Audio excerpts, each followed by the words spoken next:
गया खरी हो हमर यार मनावा तो एक बेर बात कर लगे।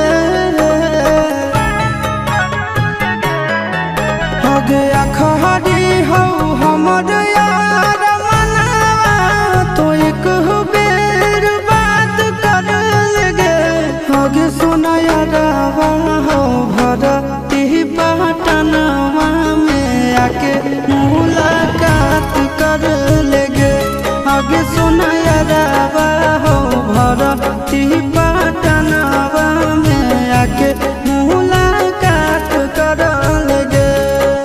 आगे चली जाइबौ छोड़ी के दुनिया विदाई अपने हाथ कर लेगे। आगे सुना यारवा हो भरती पटनवा में आके मुलाकात कर लेगे। आगे सुना यारवा हो भरती पटनवा में आके मुलाकात कर लेगे।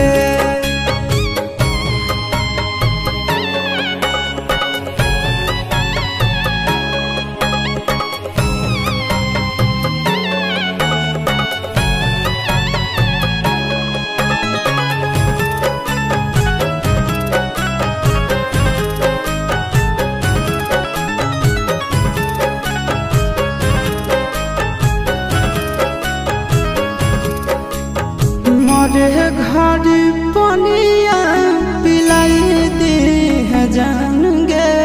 कफन ओढ़ाई दी है टूटत ही जब प्राण गे। मरे घर पनिया पिलाई दी है जान गे। कफन ओढ़ाई दी है टूटत ही जब प्राण गे।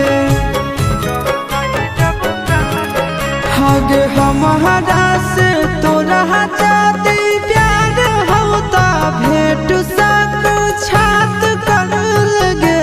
आगे सोना यारवा हो भरती पटनवा में आके मुलाकात कर लेगे।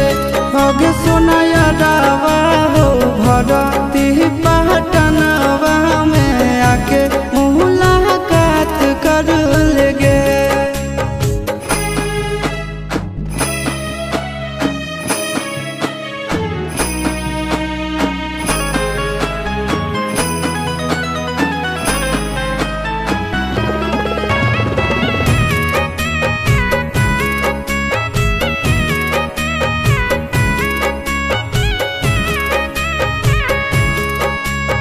डॉक्टर जवाब दिल के बुलावा मौत के।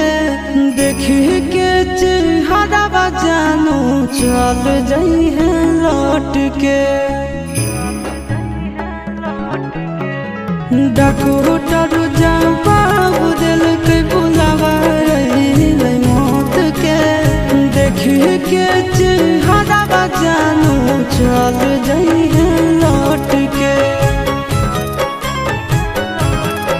आगे अमन आलम गेला आशीष नंदन से औरी विश्वासघात कर लगे।